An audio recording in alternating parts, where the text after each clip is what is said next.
En Libye, le président du Conseil présidentiel, Mohamed Menfi, a ordonné la création d'une force de soutien à la direction de la sécurité de Tripoli le 13 juin 2025 pour appuyer les forces de police et renforcer l'ordre public. Composée de 6 groupes militaires et sécuritaires de l'ouest du pays, cette unité conjointe sera dirigée par le chef de la police de Tripoli. Elle est dotée d'un mandat de 3 mois renouvelable et bénéficie d'un appui logistique du ministère de la Défense. Cette mesure intervient dans le cadre d'un décret interdisant toute présence armée non autorisée dans la capitale.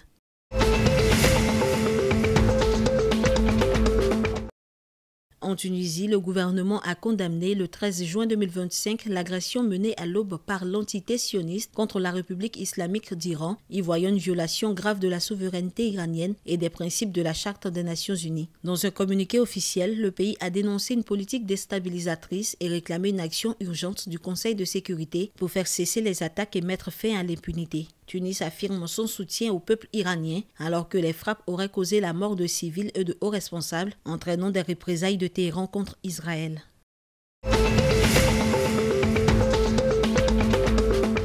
En Égypte, face à la suspension des approvisionnements en gaz naturel depuis l'Est, le pays a activé le 13 juin 2025 son plan d'urgence énergétique. Le ministère du Pétrole a annoncé la priorisation de la consommation avec interruption temporaire de gaz pour certaines industries et basculement des centrales vers le mazout et le diesel. 3 navires de regazéification sont arrivés, dont un déjà opérationnel. Les autorités assurent que le réseau gazier reste stable grâce à des stocks stratégiques jugés suffisants. À noter que cette interruption d'approvisionnement fait suite à l'attaque d'Israël contre Iran.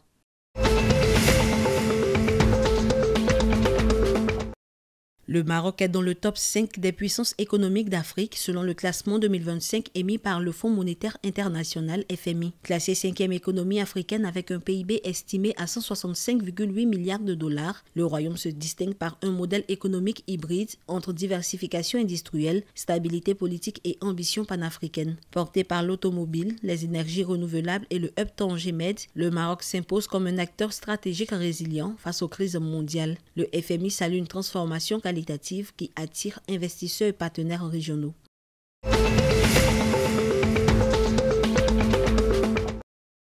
Le demi-fondeur algérien Djamel Sedjati s'est illustré le 13 juin 2025 en terminant 3e du 800 mètres lors de la Ligue de Diamant avec un chrono de 1h43 minutes 6 secondes. Une performance de haut niveau qui lui assure sa qualification pour les mondiaux d'athlétisme 2025 à Tokyo. Le sauteur Yasser Triki, engagé au triple saut, a pris la 5e place avec un bond à 16,73 mètres. 2 prestations solides qui confirment les ambitions algériennes à l'approche des grandes échéances estivales.